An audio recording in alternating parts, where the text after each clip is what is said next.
Melanie Naismith here, and this is Sounds Like Us.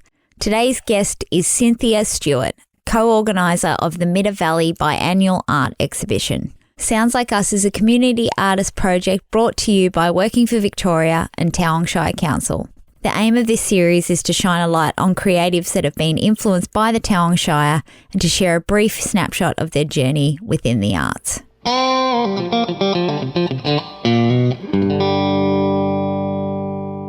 We have Cynthia Stewart on Sounds Like Us, and thank you very much for coming on. And the reason I got your name is because you put together not a little undertaking, quite a large undertaking of the Midder Valley Easter Art and Photography Show, and it's a biannual thing. Can you tell me how that came about? The Midder Valley Advancement Forum initially went to Casey Miller, and she was a lady who lives down in a farm down the road, and they asked her to put an art show together that could be taken to the three towns. That was to Dartmouth. We started in Dartmouth, then we went to Mitter, and then we went to Estale. It was a 3-year plan, and it was just to bring art and a little bit of culture into the valley, and also it was to bring tourism and visitors into our valley, because it is a beautiful place to live and to stay and just have a visit. So we started at the Dartmouth Hall.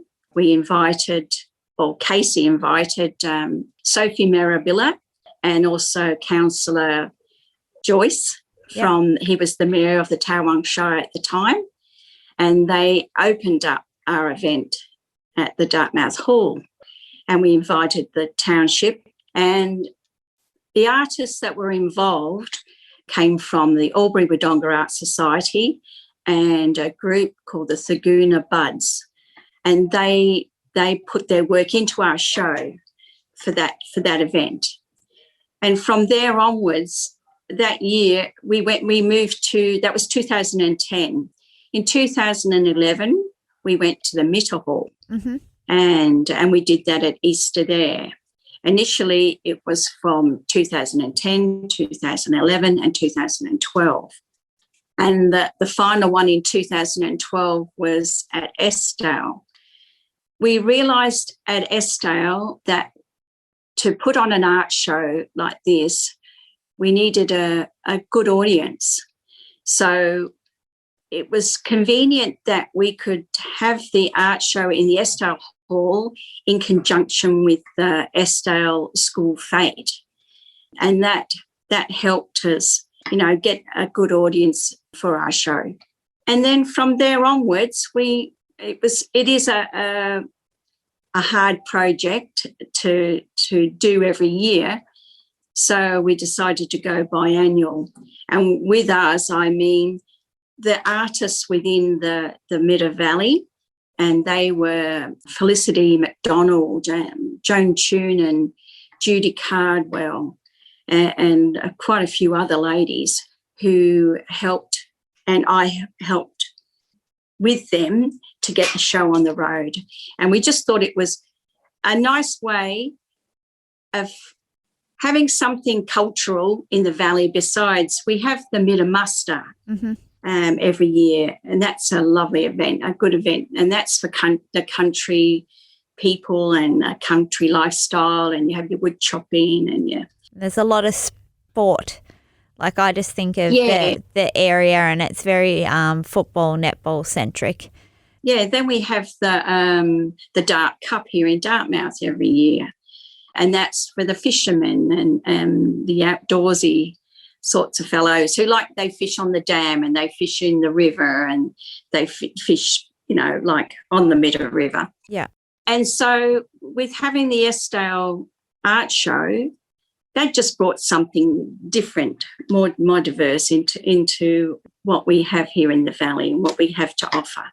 So for anyone listening at home, Cynthia looks like a piece of art sitting in front of me right now.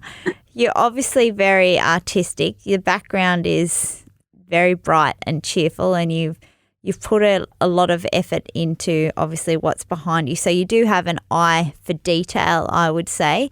Where did your inspiration come from to put this show on? Are you an artist yourself? I was a public servant for 32 years. I lived in Canberra, and then I came to Dartmouth. And I always enjoyed art, but I never had an opportunity to practice it or to, learn something new. But when I came here, I did retire here. Knowing the artists down the valley, I just wanted to be a part of that and a part of them, and because there's some beautiful artists here. And because we did start the show, that brought a lot of us together, for different times and for workshops here in the valley or, just social functions and things. So it was based around a community connection and trying to facilitate a space where you could all get together and show off the area and the pieces created within the area. What about the Dartmouth area that you live has inspired your work to evolve? Really, it's just the beauty of the place here. I really can't. Is there a spot within Dartmouth or anywhere on the drive, say if you came to Albury and you're driving home to Dartmouth, is there a spot that you get to and go, I'm back? Like this is... Yeah, coming over Lockhart's Gap, because you get over the gap and then you can smell the eucalyptus or the trees and driving through those hills, the cows, the farms, just everything about the valley is just beautiful, and it just makes you feel relaxed and comfortable and you're home. It's a lovely sentiment. I love that. So with this festival, is it exclusive to people within Towong Shire surrounds, or is it open to anyone to come or to exhibit in? Is there any prerequisites at all? No, not really. I try to encourage anybody. What I'd like is it to be an event that's going to be looked forward to on your calendar, so you can say, oh, here comes the Middle Valley Easter Art Show. We have such a talent here in our own valley, and I just wanted an opportunity for those people to showcase their work. Mm-hmm. And then we also invite the schools. The 3 schools are involved in this. We've got the Midder, the Estale, and now Upper Sandy Creek. Oh, nice. We've got them involved, and they have been involved from the very beginning, just to encourage the kids to learn to put their work out there and for them to have an audience and for them to be proud of what they've done. And they're going to be the future of the valley. So they're involved all the time, and we get sponsors, helped us create little packages and little prizes for them. We also, because it's Easter, we buy Easter eggs for them. So this year there was 64 that we were able to, give a little treat to. Everybody who participated got a little treat.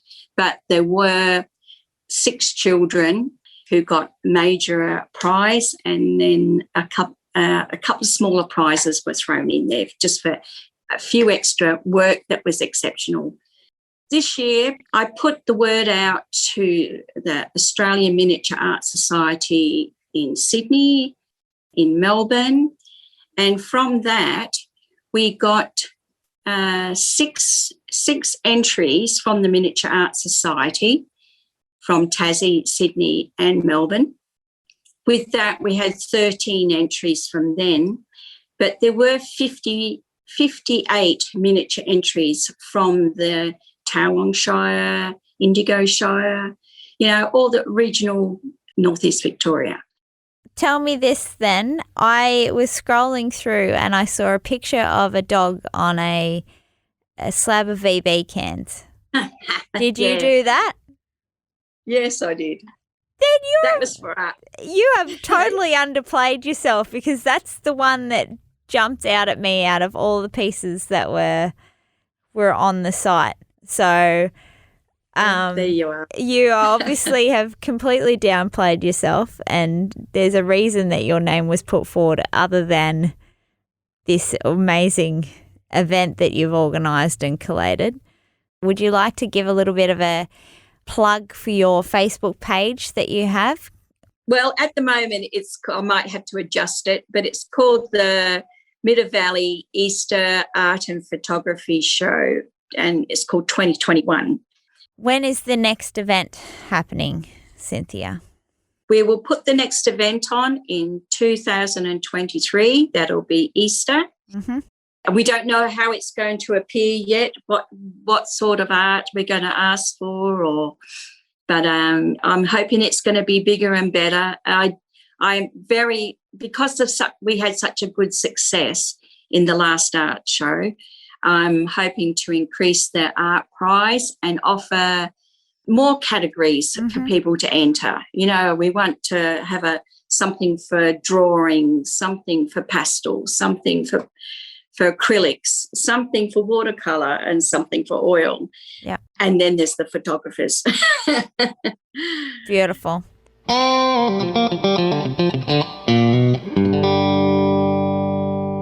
Today's episode of Sounds Like Us was hosted by Melanie Naismith and produced by Joshua Liston. Sounds Like Us was made possible by Working for Victoria and Tauranga Shire Council.